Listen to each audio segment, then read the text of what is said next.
Hey everybody, what is going on? Hexlex here. Got another Master Duel video for you. Coming at you with a deck that's been pretty highly requested. Particularly, I believe the username was Le Crucel or something similar to that effect, has been asking a lot lately about when I'd play Bystial control.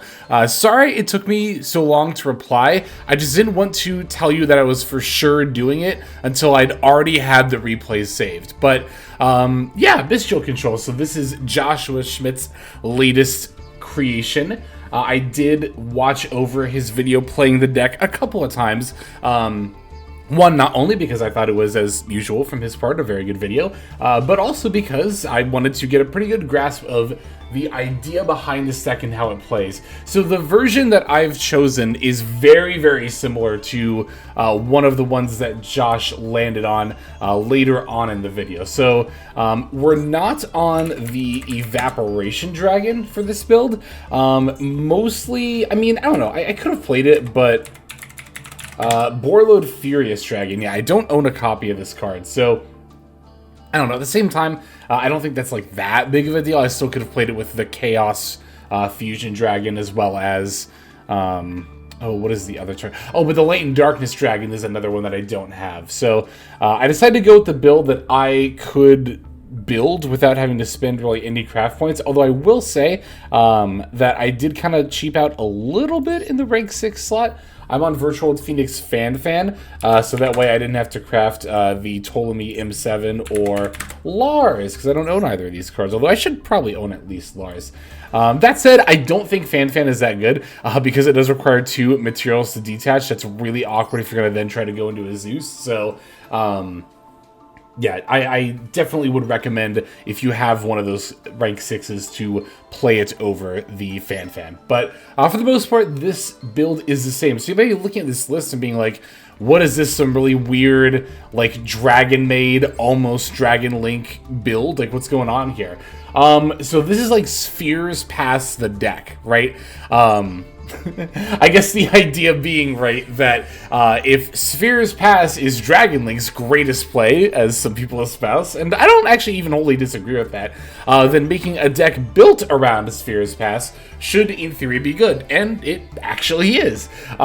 Because the idea here is that we can very often set up something like potentially the Branded Beast for further interaction. You'll have hand traps for further interaction. Fuelos is great in this deck, because even if you go first and open Fuelos, well, if you make Spheres and don't play any other card, then once the Spheres has tributed itself, then you have no cards on the field, and now you can activate Fuelos. Granted, you have to do it in that window between the monster being summoned or not, but still very good. Also, the monsters you can summon off of Spheres, Druiswarm can remove something.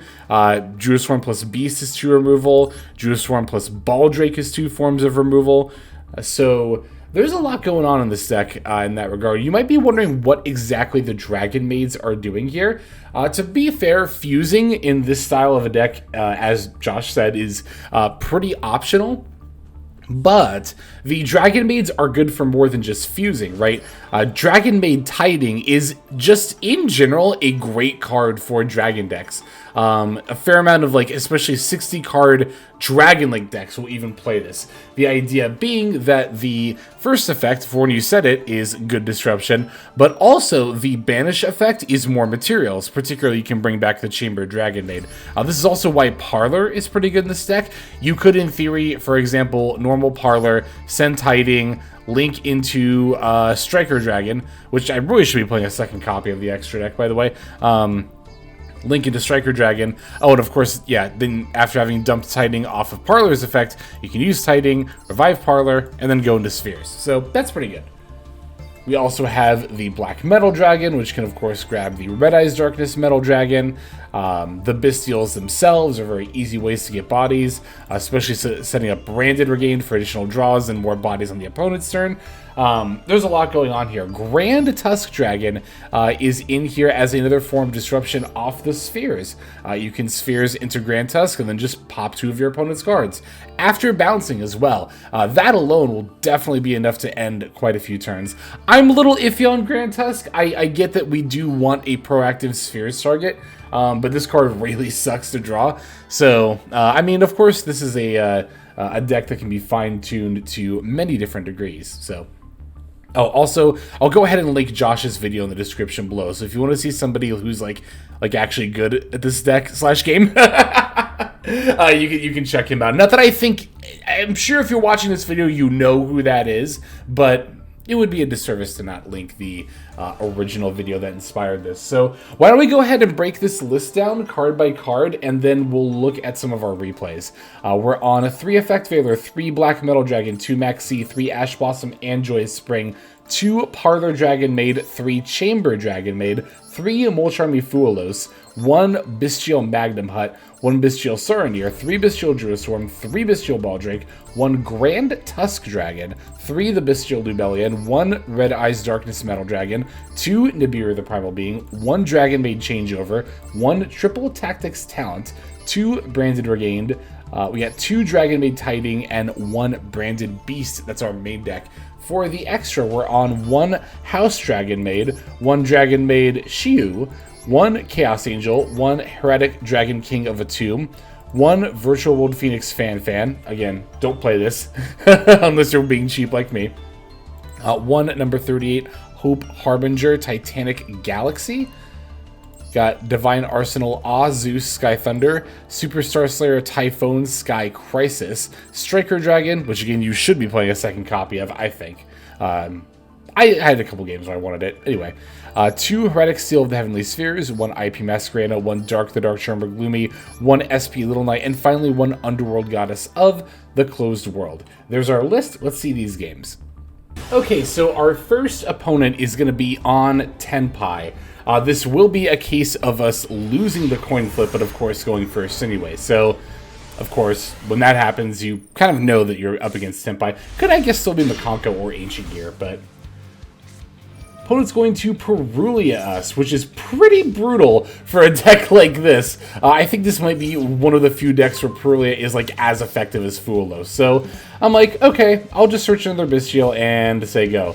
Now, the thing is, I really don't think Veiler by itself is going to be enough to get me there, and actually summoning Bystial monsters is going to be pretty touch and go as far as how effective that is. Magnum Hut plus Baldrake might get me there alongside Veiler, though, so that's what I'm hoping for here. Opponent's going to lead by normal summoning again Roku, activating the effect of special summon Pydra from deck. We're going to, of course, use the effect Veiler on the Pydra. Just cross our fingers that they don't have a Sangen Kaiman in their deck. Really glad that card's about to go to 2. And thankfully they don't. They're going to set 2 cards and move to end phase. During the end phase, we'll of course summon Magnum Hut, banishing our effect Veiler, and I'm going to add Chamber Dragon Maid to try to get some of my, Dragon Maid play started. Getting another effect Veiler, we're going to normal summon our Chamber Dragon Maid. Opponent's going to use their effect Veiler against that, which is fine with me. I mean, yeah, of course I wanted to set up Dragon Maid plays, but at the same time, if I don't, it's really not the end of the world. Now, we're going to summon out the Bystial Lubellion and activate the effect. I was going to go for Branded Regained here, but they end up imperming the Lubellion. I don't think I really needed Branded Beast at this point. You might be wondering why I would go for Regained and not Beast. My opponent's already getting pretty low on resources. The fact they didn't have a follow-up play on their turn means that they're going to have to top deck a follow-up play on this turn. I can already go into Spheres. I already have Effect Veiler. I'm feeling very confident about my ability to play through, even if my opponent does top deck something here. So rather than go for more disruption in the form of the Branded Beast, I'm going to go for the Regained instead. That way I can start generating more advantage. As a control deck, generating an advantage is something that you do definitely need to think about. But here we can gain even more of that by banishing the Dragon Maid for the Metal Dragon. We can then summon the Magnum Hut, activate the effect, summon Baldrake. We're going to overlay into the Fan. This is not like a great move, but I really just didn't want to deal with the Pydra or the Genroku. This makes it so my opponent has fewer top decks. Now if they get Fadra, that's not going to be enough. Oh, also we just have lethal. I completely forgot that we could attack for some reason. Yeah, it's turn 3, duh. So, even if we didn't have lethal, though, we would still, of course, have the option to go into stuff like Spheres and have the Veiler against their nothing. Again, we made Fadra a dead top deck in the process of that as well. We can make Zeus with 1 material, though, so, again, why Fan's not the greatest. But You know, that's another strength of this as a control deck. There aren't many of those all the time that can OTK very easily. Sky Striker can do it, but it does take a little bit of a setup / clear board. Decks like Lab definitely have a much harder time doing something like finishing the opponent off in one turn. But our deck definitely does not have that issue, of course, or I guess I should more aptly say Josh's deck does not have that issue because, of course, you can just slam down a bunch of Bystial monsters and they're big. So, very simple game to start off with. Let's go and take a look at the next one. All right, our next opponent's going to be on Branded. So let's see what we've got here. I believe we are going to be taking the first turn again. Yes, looks like we are. Although kind of due to the nature of the deck, it doesn't really always matter that you take the first turn. It's kind of hand dependent. I guess that's true of any deck, right? If you open all hand traps and go first, then that's definitely not ideal. But I think this deck, more than others, it's more hand dependent. Whether going first or second is like good. I guess how good it is to go second maybe more would be the apt way to say it. Anyway, we have plenty of materials here to combo off with, and in fact, this is going to be a little bit more than just a Sphere's Pass. As you can see, I'm setting up the Branded Beast with the Lubellion. We're going to link it off with the Striker Dragon to grab the Heavenly Spheres out of the extra deck, and I still have the ability to fuse with the changeover. I can use the Lubellion and Parlor, these extra dragons in my hand, to summon Shiyu. Now, this is far from like a one-card combo, of course, and normally you should not expect to always summon this on turn 1. In fact, it's kind of rare.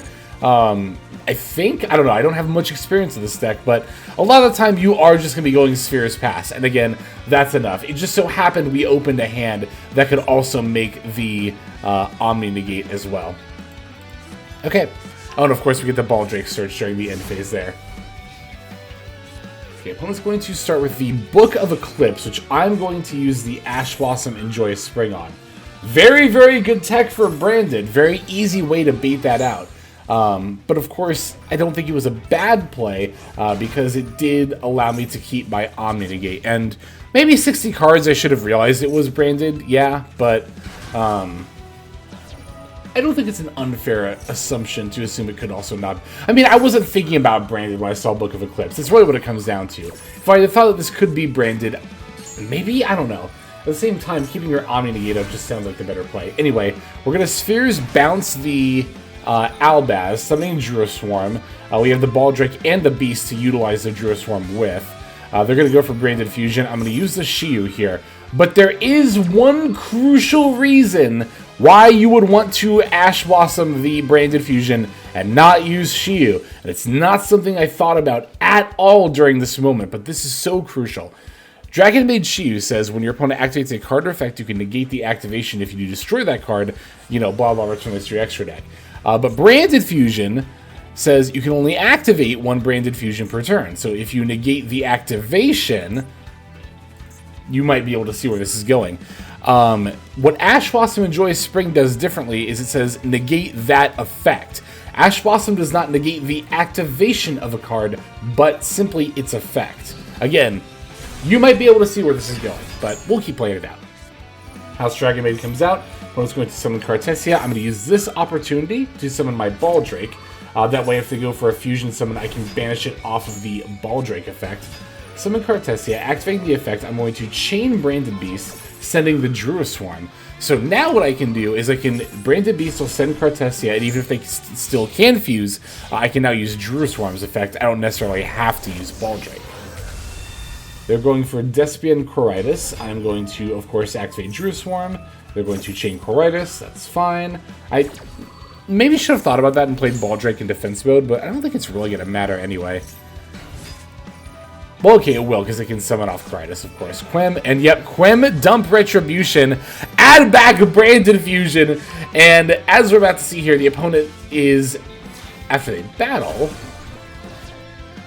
actually able to activate the Branded Fusion again. And at that point, I was like, okay, you got it. I actually really should have seen what my top deck was. That was maybe a tiny bit of salt on my part, being like, "Ugh, that's right, she only stops the activation."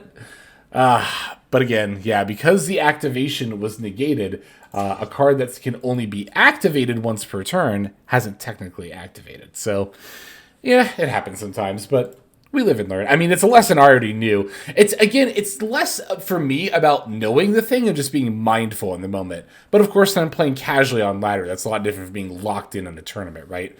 I would have liked to think that in a tournament I would have realized that, but again, it was that call during the draw phase. Do you Ash Book of Eclipse or not? Maybe I should just use the Dragon Maid against the Book of Eclipse. But again, valuing an Omni versus an Ash Blossom. Anyway, I should just really thought in that moment, Book of Eclipse, 60 cards, this is probably Branded Despia. I think that might have been what would have saved me. Anyway, enough yapping. We have one more game. Let's dive into that one.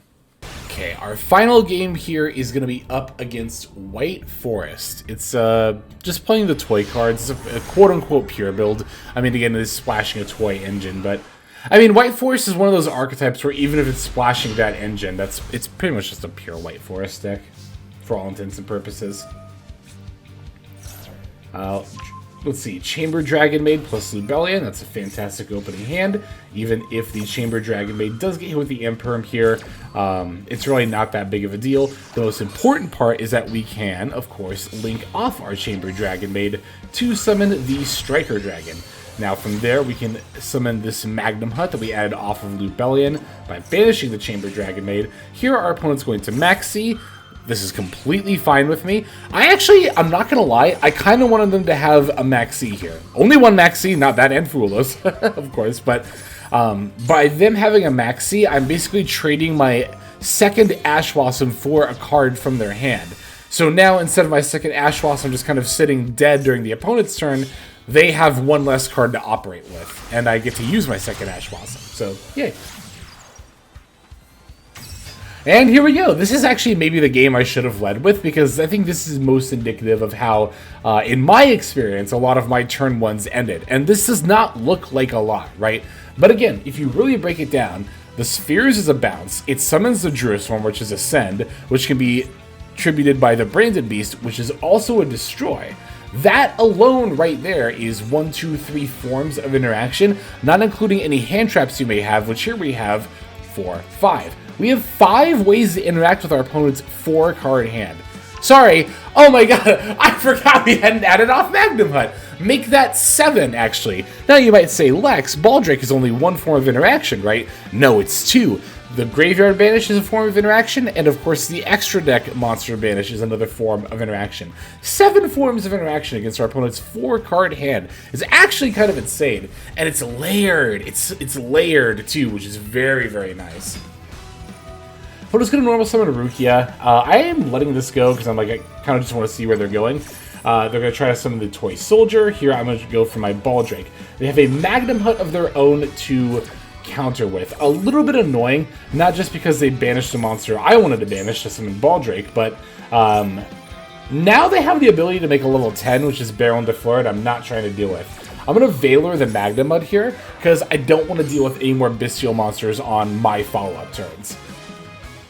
So here, okay, important thing to note of the timing of when I activated Spheres. I guess I technically could have done it a little bit sooner, especially given I was going to bounce the Rukia. Basically as soon as the Magnum Hut hits the field. But I did it in particular while toggled on, and after I got past priority before they did. Just as long as I can get it out before they actually summon the Baron.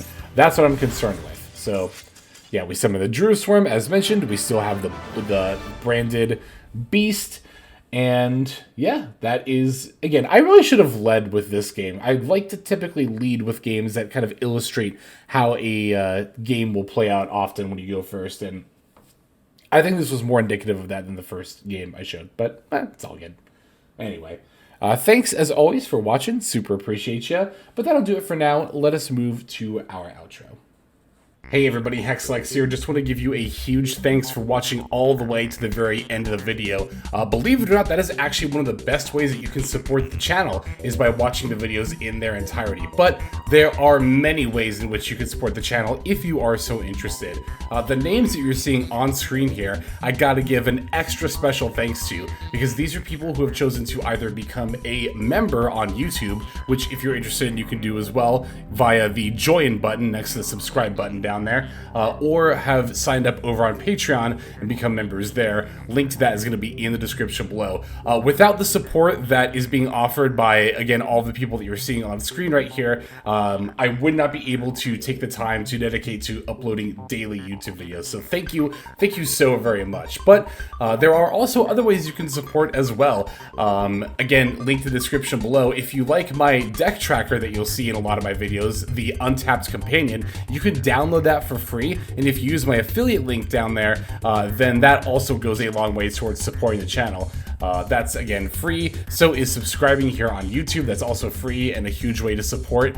You can also check out Twitch, once again linked in the description below. Following and subscribing over there will not only support as well, but also give you notifications of when I go live if you want to catch some of the live streams.